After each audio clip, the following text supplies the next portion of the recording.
უკრაინაში ხელისუფლების შეცვლის მოთხოვნით საპროტესტო აქციები გრძელდება. უკრაინის ჯანდაცვის სამინისტროს ინფორმაციით, ბოლო მონაცემებით შეტაკების დროს დაღუპულთა რიცხვი 25-მდე გაიზარდა. ერთ-ერთი გარდაცვლილი საქართველოს მოქალაქეა. ბოლო მონაცემებით დაშავებულთა რიცხვმა 500-ს გადააჭარბა. დღეს სოლიდარობის აქცია ბათუმშიც გაიმართა. სოციალურ ქსელში ვნახე, რომ უკიდურებოდნენ ბათუმელები და სოლიდარობას უცხადებდნენ უკრაინელ ხალხს. მეც როგორც ერთი რიგითი ბათუმელი გამოვედი და მეც გამოვცხადე სოლიდარობა იმ ადამიანებს, ვინც ახლა უკრაინაში არიან. და იცავენ იმ ღირებულებებს, რომელიც ღირებულებებიც მათ მიაჩნიათ სწორად. არასამთავრობო სექტორის წარმომადგენლების თქმით, საფრთხე, რომ უკრაინაში განვითარებულმა მოვლენებმა საქართველოშიც გადმოინაცვლოს, არსებობს. თუმცა ისინი რუსეთის ბრჭყალებს არ შეეგუებიან.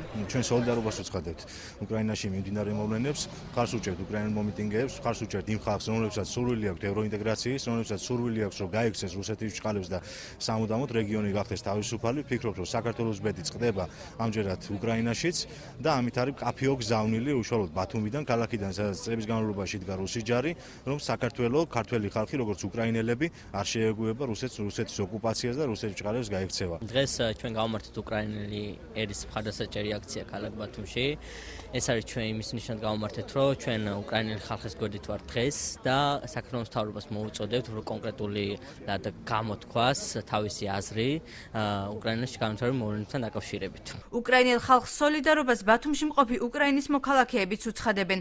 უკრაინის მოქალაქე ალექსანდრე იანოვსკი მედიკამენტების საჭიროებაზე საუბრობს.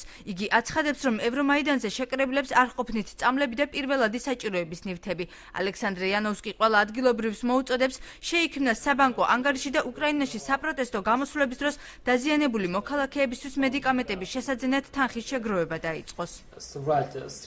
უკრაინაში დაშავებულთა რაოდენობა დღითი დღე იზრდება. მედიკამენტები კი არასაკმარისია. ირგვლივ სტერილური არაფერია. უკრაინელ ხალხს ჩვენი მხარდაჭერა სჭირდება. მინდა მათთვის მედიკამენტების საყიდლად ფულის შეგროვება დაიწყო. შეგვიძლია გავხსნათ საერთო ანგარიში ან მსურველებმა თანხანდობით აღჭურვილ პირს პირდაპირ უკრაინაში გადაურიცხონ.